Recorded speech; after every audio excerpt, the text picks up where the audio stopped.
အင်္ဂါသာသမီများ2026ခုနှစ်တစ်နှစ်တာလုံးကံကောင်းခြင်းမဲ့ကံမီရရတဲ့ပေါ်ပြပေးလိုက်ပါတယ်စက္ကူဘုံအဲ့ဒါစက္ကူဘုံထဲမှာကိုယ့်ရဲ့ခြေသေးလက်သေးသပင်ထက်ပါ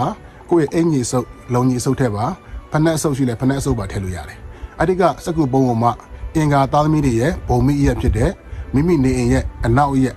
အဲ့နေဝင်တဲ့အရက်ကိုတွားပြီးတော့ဆွန့်လိုက်ပါဆွန့်ရမယ့်အချိန်ကဒီဇင်ဘာလ31ရက်နေ့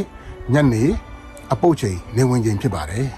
ဆွန့်တဲ့အခါမှာလည်းငါမှရှိတဲ့ကံအညံ့နေစီးပွားရေးကျမ်းမာရေးလူငွေငွေကြီးအညံ့နေကျမ်းမာရေးအညံ့နေမကောင်းတဲ့အညံ့နေအလုံးပါသွားပါစေလို့ဆုတောင်းပါအဲ့တော့တစ်နှစ်လုံးဂျားထဲမှာအခက်အခဲတွေရှိရင်ရှိသလိုကံညံ့သလိုနောက်အရေးကြီးကိစ္စရှိရင်ရှိသလိုအဲ့ဒီကကြတဲ့အောင်ခြေလို့ရပါတယ်တစ်နှစ်လုံးအကြောင်းရှိရင်ရှိသလိုထပ်ပြီးတော့ခြေလို့ရပါတယ်ကဲအင်္ဂါသားသမီးတွေအားလုံးလာမဲ့မင်္ဂလာနှစ်သစ်မှာအမြဲကင်းပေးရှင်းကြပါစေယောဂဗျာကင်းရှင်းကြပါစေအသက်ရှင်အနာမဲကြပါစေကြီးပွားတိုးတဲ့အောင်မြင်ချမ်းသာကြပါစေညီမန်းချက်ရွေချက်များလည်းပြည့်မြောက်အောင်မြင်ကြပါစေလွတ်လပ်ပေါ်ပါပျော်ရွှင်စွာနဲ့ဘဝရဲ့အချိန်မြောက်ပြတ်သန်းနိုင်ကြပါစေလို့ဆုတောင်းမြတ်တာများပို့တာပေးလိုက်ပါတယ်ခင်ဗျာကျွန်တော်ကတော့မင်းသိန်းခံရှင်ရန်တူလင်းဖြစ်ပါတယ်မြောက်ဝင်ရုံအာတိတ်ဒေသကနေပြီးတော့လက်ဆောင်တင်ဆက်ပေးနေတာဖြစ်ပါတယ်ခင်ဗျာ